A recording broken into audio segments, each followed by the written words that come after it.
देखो शिखरे आपणଙ୍କୁ स्वागत। आज ମୁଁ ଆପଣଙ୍କ ପାଇଁ ନେଇ ଆସିଛି ଦେଶ ବିଦେଶର 30ଟି ଗୁରୁତ୍ୱପୂର୍ଣ୍ଣ ଖବର। ଆପଣଙ୍କୁ ଅନୁରୋଧ ଭିଡ଼ିଓଟିକୁ ସମ୍ପୂର୍ଣ୍ଣ ଦେଖିବେ।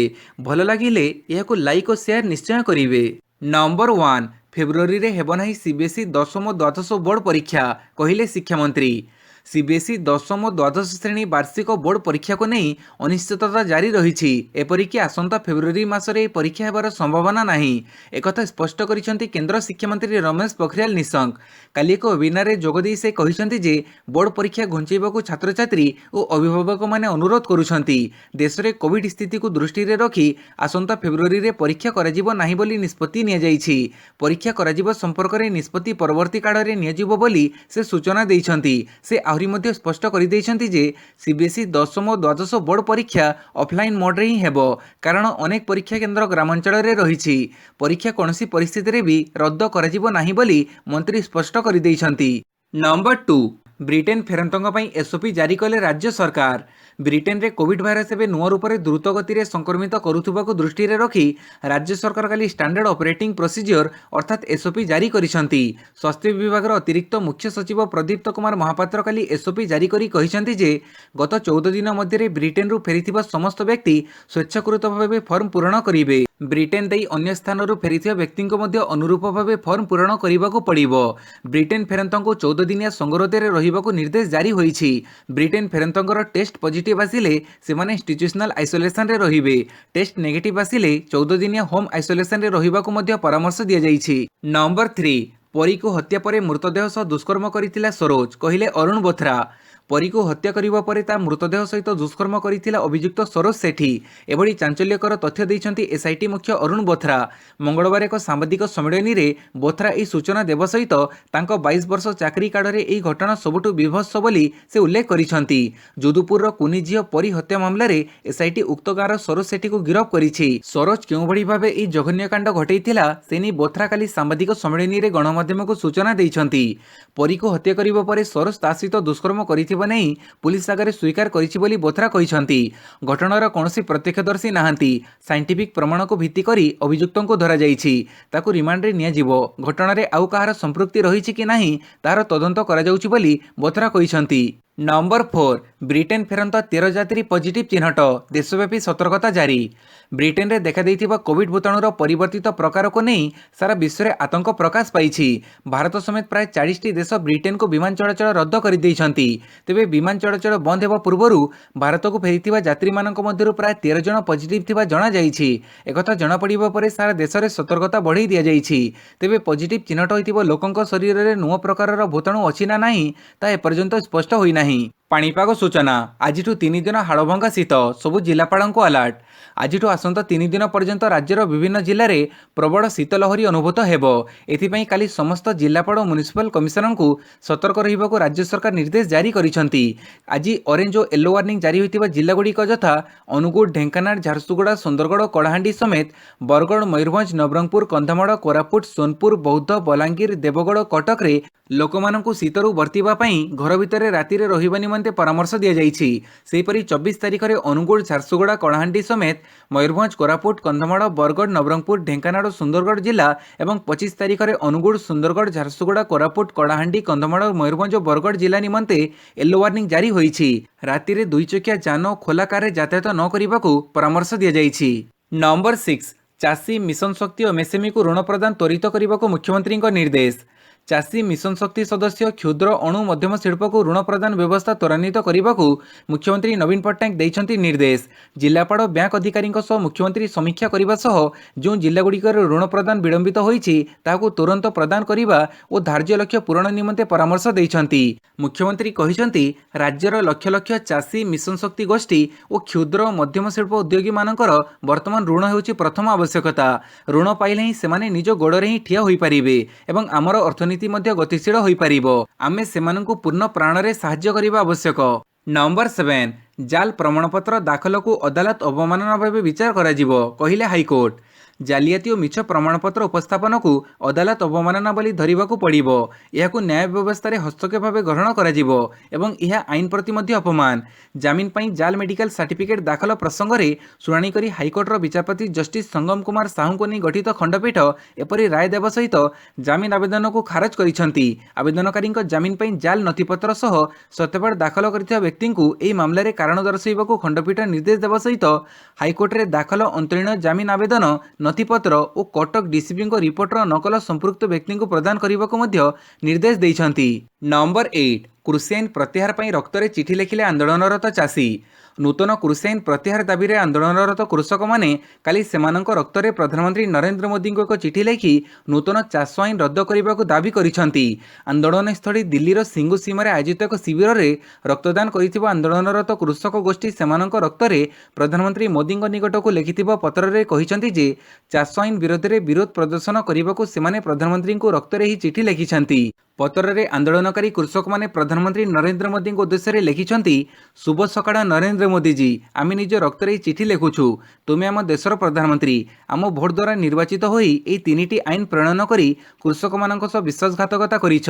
ତେଣୁ ଏହି 3ଟି ଆଇନକୁ ଫେରାଇ ନେବାକୁ ଆମେ ଆପଣଙ୍କୁ ଅନୁରୋଧ କରୁଛୁ ବୋଲି ଚିଠିରେ ଲେଖା ଅଛି।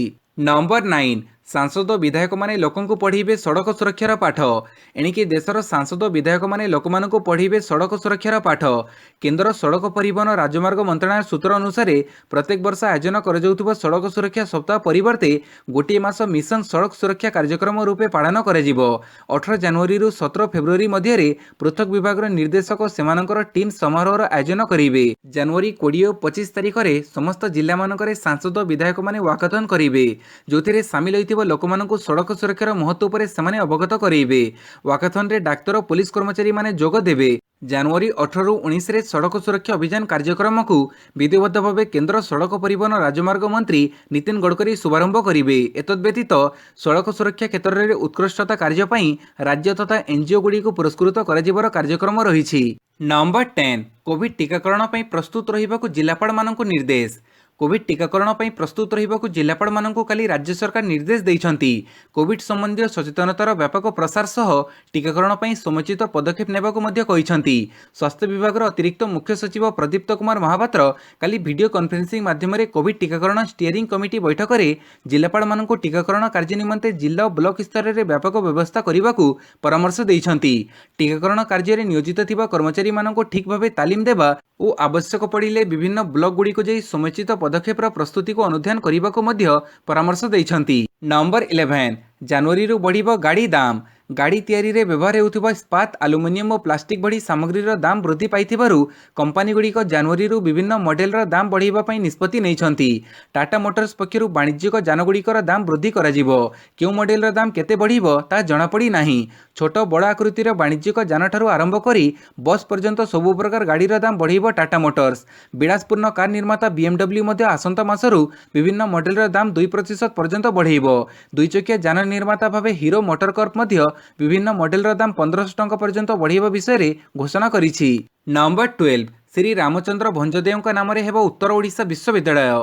ଉତ୍ତର ଓଡ଼ିଶା ବିଶ୍ୱବିଦ୍ୟାଳୟକୁ ଶ୍ରୀ ରାମଚନ୍ଦ୍ର ଭଞ୍ଜଦେଓଙ୍କ ନାମରେ ନାମିତ କରାଯିବ। ଶ୍ରୀ ରାମଚନ୍ଦ୍ର ଭଞ୍ଜଦେଓଙ୍କ 150ତମ ଜୟନ୍ତୀ ଅବସରରେ ରାଜ୍ୟ ସରକାର ଏଭଳି ଏକ ବଡ଼ ପଦକ୍ଷେପ ନେବାକୁ ଯାଉଛନ୍ତି। କାଲି ବିଜେଡି ରାଜ୍ୟ ପରିଷଦ ବୈଠକରେ ଦଳର ରାଜ୍ୟ ସଭାପତି ତଥା ମୁଖ୍ୟମନ୍ତ୍ରୀ ନବୀନ ପଟ୍ଟନାୟକ ନିଜେ ଏଭଳି ସୂଚନା ଦେଇଛନ୍ତି। ଶ୍ରୀ ପଟ୍ଟନାୟକ କହିଥିଲେ ଯେ ବିଜେଡିର ମୟୂରଭଞ୍ଜ ଜିଲ୍ଲା କମିଟିର ଏ ସଂକ୍ରାନ୍ତ ପ୍ରସ୍ତାବକୁ ସରକାର ଗ୍ରହଣ କରିବେ, ଅର୍ଥାତ୍ ଖୁବ୍ ଶୀଘ୍ର ସରକାରୀ ସ୍ତରରେ ଏହି ନିଷ୍ପତ୍ତି ଉପରେ ମୋହର ଲାଗିବ। ଉଲ୍ଲେଖ ଥାଉ କି ଭାଷାଭିତ୍ତିକ ରାଜ୍ୟ ଓଡ଼ିଶା ଗଠନରେ ଶ୍ରୀ ଭଞ୍ଜଦେଓ ମୁଖ୍ୟ ପୁରୋଧା ଥିଲେ ଓ ଉତ୍କଳ ସମ୍ମିଳନୀରେ ମଧ୍ୟ ମୁଖ୍ୟ ପୃଷ୍ଠପୋଷକ ଥିଲେ। ଶିକ୍ଷା, ସ୍ୱାସ୍ଥ୍ୟ, କଳା, ସଂସ୍କୃତିଠାରୁ ଆରମ୍ଭ କରି ଶିଳ୍ପର ବିକାଶରେ ତାଙ୍କ ଅବଦାନ ଚିରସ୍ମରଣୀୟ ହୋଇ ରହିବ। ନମ୍ବର 13 ମୋଦିଙ୍କୁ ମିଳିଲା ଆମେରିକାର ଶୀର୍ଷ ସମ୍ମାନ। ଭାରତର ପ୍ରଧାନମନ୍ତ୍ରୀ ନରେନ୍ଦ୍ର ମୋଦିଙ୍କୁ ଆମେରିକାର ସମ୍ମାନଜନକ ଲିଜିଅନ୍ ଅଫ୍ ମେରିଟ୍ ପୁରସ୍କାରରେ ସମ୍ମାନିତ କରାଯାଇଛି। ଆମେରିକାର ବିଦାୟୀ ରାଷ୍ଟ୍ରପତି ଡୋନାଲ୍ଡ ଟ୍ରମ୍ପ ସୋମବାର ଏହା ମୋଦିଙ୍କ ଉଦ୍ଦେଶ୍ୟରେ ପ୍ରଦାନ କରିଛନ୍ତି। ମୋଦିଙ୍କ ନେତୃତ୍ୱରେ ଭାରତ ଆମେରିକା ମଧ୍ୟରେ ରଣନୀତିକ ଭାଗିଦାରୀ ଆଗକୁ ବଢ଼ିଛି। ସେହିପରି ତାଙ୍କ ନେତୃତ୍ୱରେ ଭାରତ ବିଶ୍ୱଶକ୍ତି ଭାବରେ ଉଭା ହୋଇଥିବାରୁ ଟ୍ରମ୍ପ ମୋଦିଙ୍କୁ ଏହି ସମ୍ମାନରେ ସମ୍ମାନିତ କରିଛନ୍ତି। ପ୍ରଧାନମନ୍ତ୍ରୀ ମୋଦିଙ୍କ ତରଫରୁ ଆମେରିକାରେ ଅବସ୍ଥାପିତ ଭାରତୀୟ ରାଷ୍ଟ୍ରଦୂତ ତରଣଜିତ ସିଂ ସାନ୍ଧୁ ଏହି ପୁରସ୍କାର ଗ୍ରହଣ କରିଛନ୍ତି। ନମ୍ବର 14 राज्यରୁ 319 ଜଣ କୋଭିଡ୍ ଆକ୍ରାନ୍ତ ଚିହ୍ନଟ।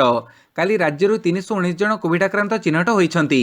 ଅନୁଗୁଳରୁ 35, ବାଲେଶ୍ୱରରୁ 10, ବରଗଡ଼ରୁ 6, ଭଦ୍ରକରୁ 7, ବଲାଙ୍ଗୀରରୁ 15, କଟକରୁ 10, ଦେବଗଡ଼ରୁ 2, ଢେଙ୍କାନାଳରୁ 3, ଗଞ୍ଜାମରୁ 6, ଜଗତସିଂହପୁରରୁ 7, ଯାଜପୁରରୁ 11, ଝାରସୁଗୁଡ଼ାରୁ ଜଣେ, କଳାହାଣ୍ଡିରୁ 5, କନ୍ଧମାଳରୁ ଜଣେ, କେନ୍ଦ୍ରାପଡ଼ାରୁ 11, କେନ୍ଦୁଝରରୁ 10, ଖୋର୍ଦ୍ଧାରୁ 23, ମାଲକାନଗିରିରୁ 3, ମୟୂରଭଞ୍ଜରୁ 19, ନବରଙ୍ଗପୁରରୁ 4, ନୟାଗଡ଼ରୁ ଜଣେ, ନୂଆପଡ଼ାରୁ 8, ପୁରୀରୁ 24, ରାୟଗଡ଼ାରୁ ଜଣେ, ସମ୍ବଲପୁରରୁ 19 ଓ ସୁନ୍ଦରଗଡ଼ରୁ 72 ଜଣ ଆକ୍ରାନ୍ତ ଚିହ୍ନଟ ହୋଇଛନ୍ତି।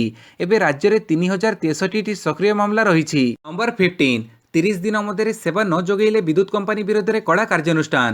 ବିଜେଡି ଉପଭୋକ୍ତାଙ୍କ ଅଧିକାର ସମ୍ବଳିତ ନିୟମ କାନୁନ କେନ୍ଦ୍ର ସରକାରଙ୍କ ଦ୍ୱାରା ପ୍ରସ୍ତୁତ କରାଯାଇ ଅଗ୍ରାଧିକାର ଭିତ୍ତିରେ ସାରା ଦେଶରେ ଲାଗୁ ହୋଇଛି।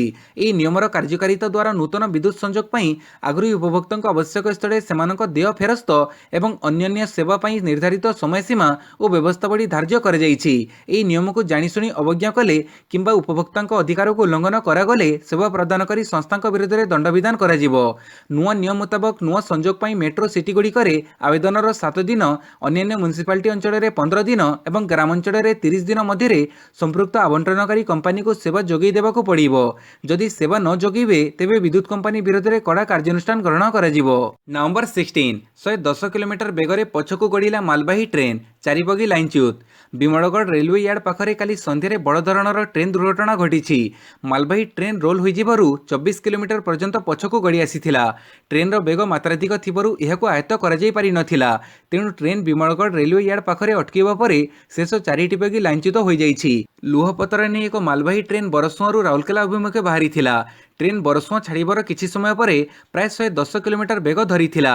ଏତିକିବେଳେ ଟ୍ରେନ୍ ରୋଲ୍ ହୋଇଯାଇଥିଲା। ଫଳରେ ଟ୍ରେନ୍ ଘଣ୍ଟା ପ୍ରତି 110 କିଲୋମିଟର ବେଗରେ ପଛକୁ ଗଡ଼ିଥିଲା। ନମ୍ବର 17, ଜମ୍ମୁ ଓ କାଶ୍ମୀର ଜିଲ୍ଲା ଉନ୍ନୟନ ପରିଷଦ ନିର୍ବାଚନ।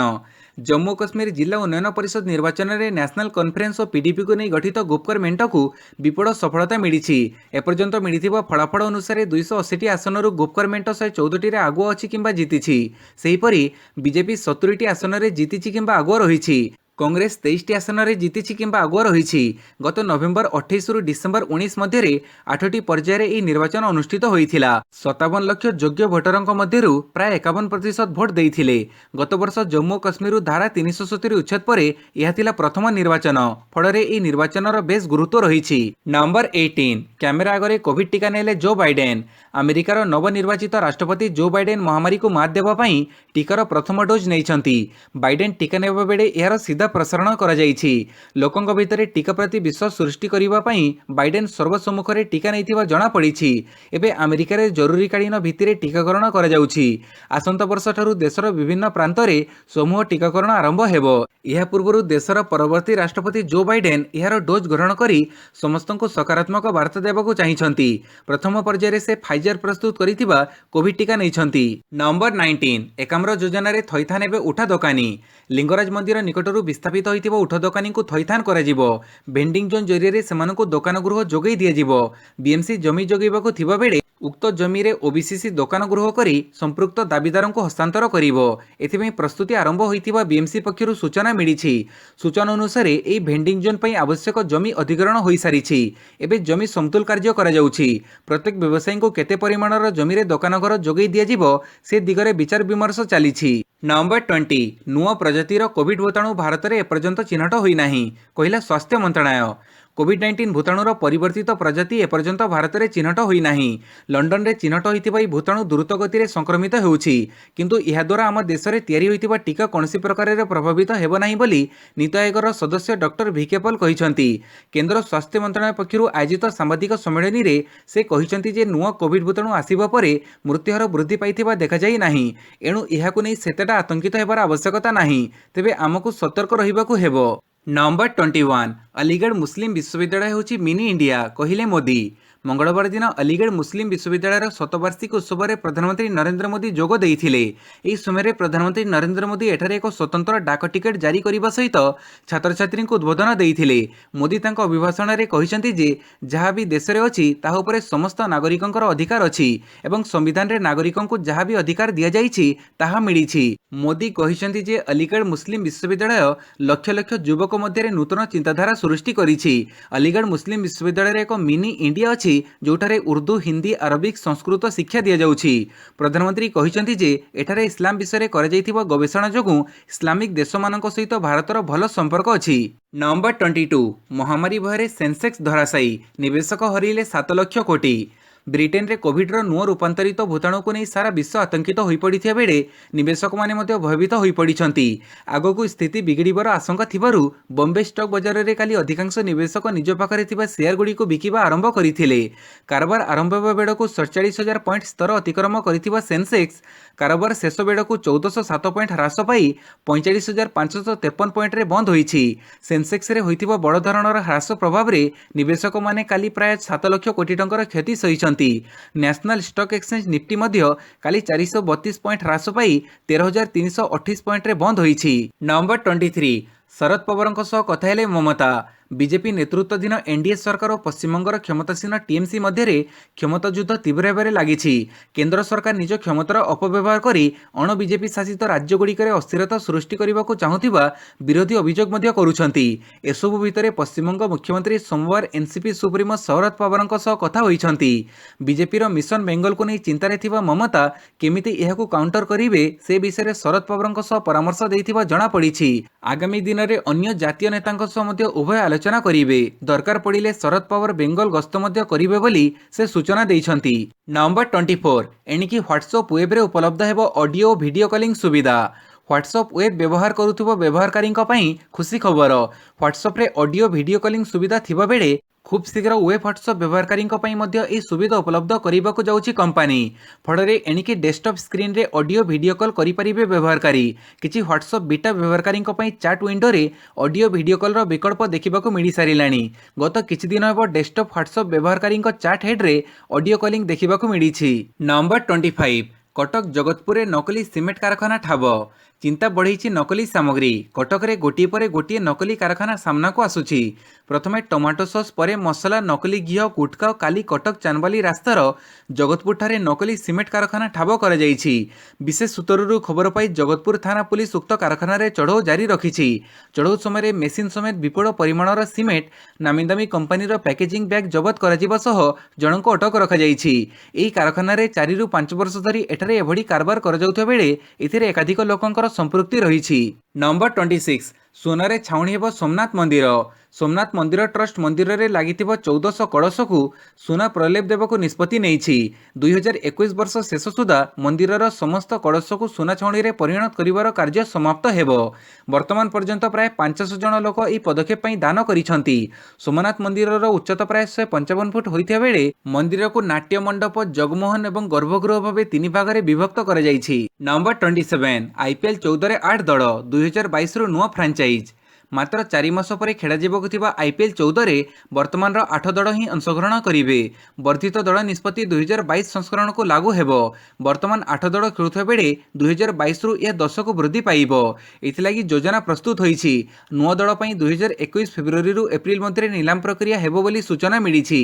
2 मास तले चलित वर्षर आईपीएल शेष होइतिया बेले आईपीएल 14 पई खूब कम समय रहिथिबारु बीसीसीआई कोनोसी तरबरिया निष्पत्ति नेबाकू चाहू नाही। एही कारणरू नुआ दल योजना को विलंबित कर जाइछि। सबकिछि डिसेंबर 24 तारिख रे हेबाकू थिबा बीसीसीआई रो साधारण परिषद बैठक रे निष्पत्ति निया जिवो। नंबर 28 राज्य खेलो इंडिया एक्सीलेंस प्रशिक्षण केंद्र उद्घाटित। कलिंग स्टेडियम ठारे राज्य खेलो इंडिया एक्सीलेंस प्रशिक्षण केंद्र उद्घाटन होईछि। केंद्र सरकार क्रीड़ा युव व्यवहार मंत्री किरण रिजिजू वीडियो कॉन्फ्रेंस जरिए उद्घाटन करिसंती। सारा देश में काली 8टी राज्य रे एई खेलो इंडिया एक्सीलेंस प्रशिक्षण केंद्र उद्घाटन होईछि। Number 29 ISL Odisha North East match draw. गोवार बाम्बोलियम ठारे अनुष्ठित इंडियन सुपर लीग फुटबॉल मंगलवार ओडिशा एफसी और North East United match 2-2 goal रे समाप्त होईछि। ओडिशा दल भल प्रदर्शन करथिले मध्य पुनर्बार विजय सौध चाकिबारे विफल होईछि।